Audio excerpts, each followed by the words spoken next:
Mi siguiente invitado es el abogado laboralista Juan Gabriel González. Como siempre, un placer, expresidente de APEDE. Juan Gabriel, buenos días. Buenos días, Fernando. Buenos días, ingeniero Blandón, y a todos los radioescuchas y televidentes. Bueno, tema del salario mínimo. Hay quienes dicen no es momento de discutirlo.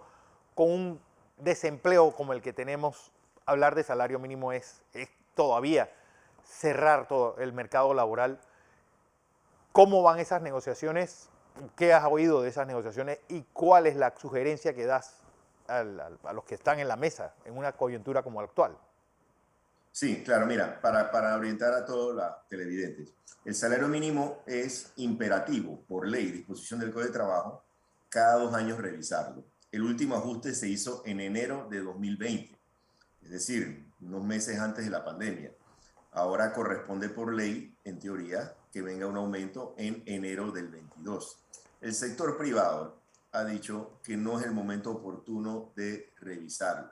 El sector privado ha dicho, tenemos que enfocarnos primero en reactivación económica, tenemos que enfocarnos en lo que es realmente la generación de empleos, la conservación de empleos, y más que todo, Fernando y todos, es verificar o ver cómo hacemos para poder reactivar el sinnúmero de trabajadores que ya ustedes saben que desde noviembre, por ley, todo el mundo debe reactivarse. En hotelería, comercio al por menor, restaurantes ya se deben reactivar en noviembre. Entonces tiene un reto el empresario, el pequeño, el gran empresario, el hotelero, el comercio al por menor, de, en efecto, poder reactivar a todos sus trabajadores, y si encima le colocas la carga que en enero hay que ajustar salario mínimo, evidentemente eso puede trastocar la economía. Creo que no es prudente ver, hay que atenderlo, hay que asumir la responsabilidad legal de sentarse en una mesa tripartita, trabajadores, empresarios y Estado, en este caso liderado por la titular de la cartera de trabajo, la ministra de Trabajo, pero yo creo que el momento realmente es como para aplazar eso y enfocarnos en otras realidades económicas que tenemos. A modo de ejemplo, el último salario mínimo bajo la presidencia del presidente Cortizo, el ajuste fue de 3.3% y tenemos una tasa de desempleo de 7.2%. Hoy en día la tasa de desempleo coquetea con el 20%. Entonces, ¿cómo pensar en ajustar salario mínimo cuando prácticamente hemos triplicado el desempleo con motivo de la pandemia? No parece prudente hacerlo. Creo que generaría, como digo, nos perderíamos el foco en lo que realmente debemos ver, que es la preservación de empleos, conservarlo y trabajo decente, trabajo que tenga seguridad social, pago de vacaciones de 13º mes, y no el alto porcentaje de informalidad que está orillando a muchos desempleados a llevar a cabo. Trabajos sin que sean reportados a la seguridad social, trabajos que realmente no tienen la cobertura de pagos de prestaciones, que es lo que se está orillando no únicamente en Panamá, a nivel global.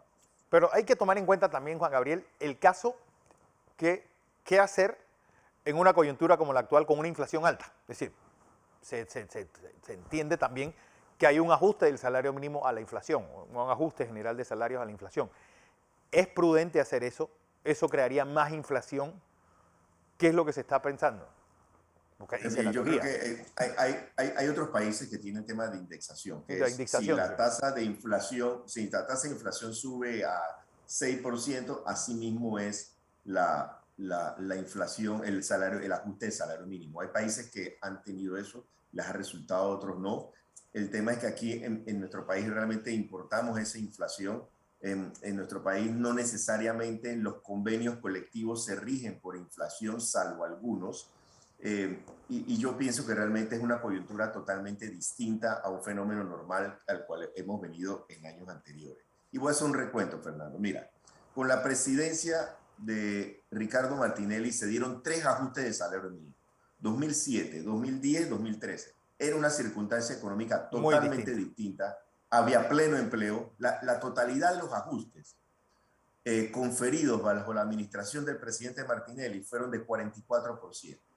Luego, otra coyuntura distinta, bajo la presidencia de el presidente Varela, se dieron 2 ajustes de salario mínimo, 2015-2017, total 15%.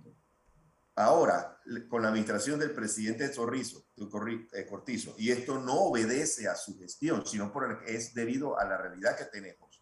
Teníamos una tasa de desempleo en el 2020, insisto, de 7.2% y ese ajuste fue de 3.3%. El hecho de que no se dé ajuste ahora en enero del 22 o que se aplace, que se postergue, no significa que es una mala gestión del presidente Cortizo. Es un tema coyuntural que le correspondió con motivo de su gestión. ¿Y qué fue lo que le correspondió? Bueno, lamentablemente estamos ante una situación de pandemia, una preocupación general, global, del tema de conservación de empleo, y yo creo, insisto, que pareciera no ser prudente pensar en ajustarlo, pese a lo que tú bien me mencionas de inflación. Ojo, hay empresas que si le haces ajustes de salario mínimo, en especial el pequeño empresario, el que tiene margen muy pequeño, el comercio al por menor, los pequeños restaurantes o grandes cadenas de restaurantes, que no necesariamente pueden soportar un ajuste de salario mínimo, y más cuando lo que, insisto, se está buscando es tratar de emplear más gente, que más panameños se puedan emplear y que puedan poner su mesa. Bueno, lo cierto es que la negociación y obviamente va a crear tensión estos 2 últimos meses del año porque son pues 2 puntos muy sensibles y sobre todo en una coyuntura económica, porque lo que sí es cierto es que pues, nosotros vivimos en una ciudad muy cara, es decir, una ciudad donde hacer súper, donde la luz es muy cara, donde el servicio en general, a pesar de que somos un país de servicios, es caro. Es decir, ¿cómo palear una cosa con la otra? Es el gran dilema de todos, ¿no? Es un gran reto. Y creo que tú mencionaste en el principio de la entrevista el tema de las convenciones colectivas. Se están dando convenciones colectivas ahora en pandemia. Ojo, en el año 2020, con motivo que estábamos más encerrados todos, teníamos más cierre prácticamente en muchas actividades empresariales, sociales y demás. Muchos sindicatos, y debo reconocer, fueron muy sensatos y dijeron, ¿sabes qué? Vamos a prorrogar las convenciones colectivas 1 año, 2 años. En algunos casos se suspendieron cláusulas económicas. No te Sí. puedo dar bono de Navidad este año, no te puedo dar este ajuste. Algunos las aplazaron.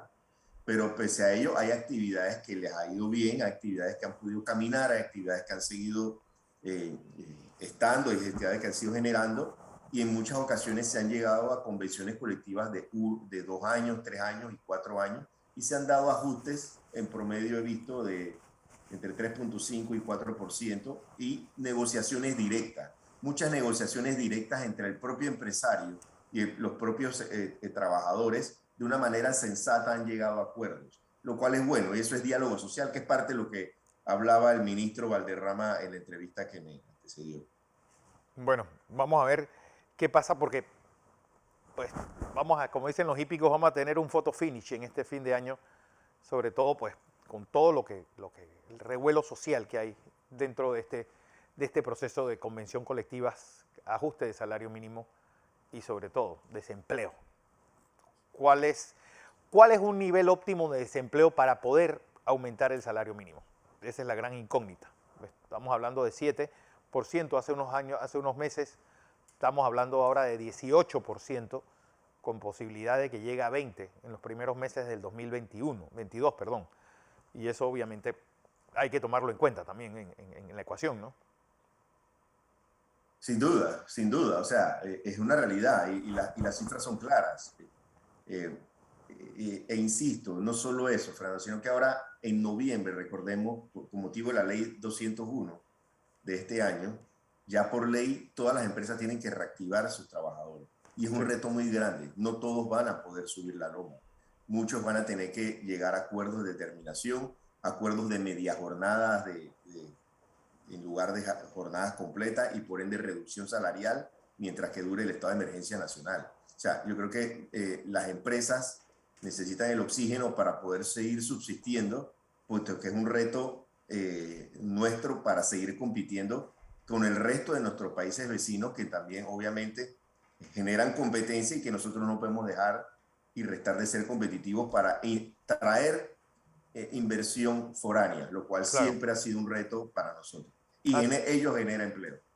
esa es la idea. Gracias, Juan Gabriel González, abogado laboralista, también expresidente de APEDE. Un abrazo, Fernando. Gracias.